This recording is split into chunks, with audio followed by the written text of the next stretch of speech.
El 24 de novembre de 2015, el Diari Oficial de la Generalitat publicava la creació de l'Escola Superior d'Enginyeries Industrial, Aeroespacial i Audiovisual de Terrassa.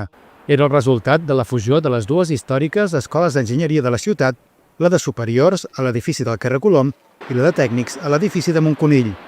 Dues escoles veïnes però independents que es miraven de reüll, cadascuna amb titulacions, alumnes, professorat, equip directiu i funcionament propis. La fusió, impulsada pel rector de la UPC, Enric Fosses, va ser tot un repte. 10 anys després, l'encert és evident. Va ser un moment de confiança, de pensar que valia la pena, que el mandat del rector era molt clar i que reflectia el mandat de la pròpia societat. No tenia sentit que dues escoles estiguessin una al costat de l'altra, d'esquenes. No tenia cap sentit. I recordo descobrir-me al costat de les persones de l'equip directiu de l'altra escola en aquell moment i encaixar des del minut zero. De forma provisional, la nova escola va ser dirigida els primers mesos pels directors de les dues fusionades, Miguel Mudarra i Xavier Cañabate. Un any després, Xavier Roca seria el primer director electe de l'ESSEIAT.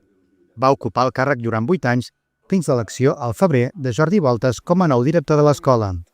Posar d'acord dues escoles que fins en aquell moment tenien camins paral·lels, però cadascuna centrada en els seus interessos, i ha unit els esforços per posar en el mapa una institució, una escola única, gran, en un espai central perifèric, no de Barcelona, però en un entorn industrial molt vital.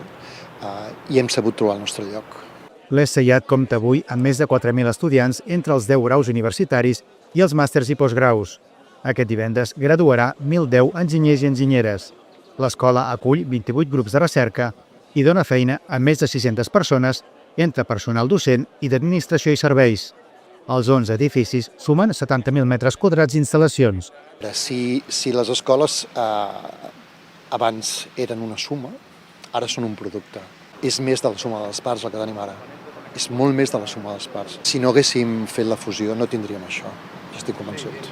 Pels propers mesos, l'ESSEIAT prepara diversos actes per celebrar el seu 10è aniversari.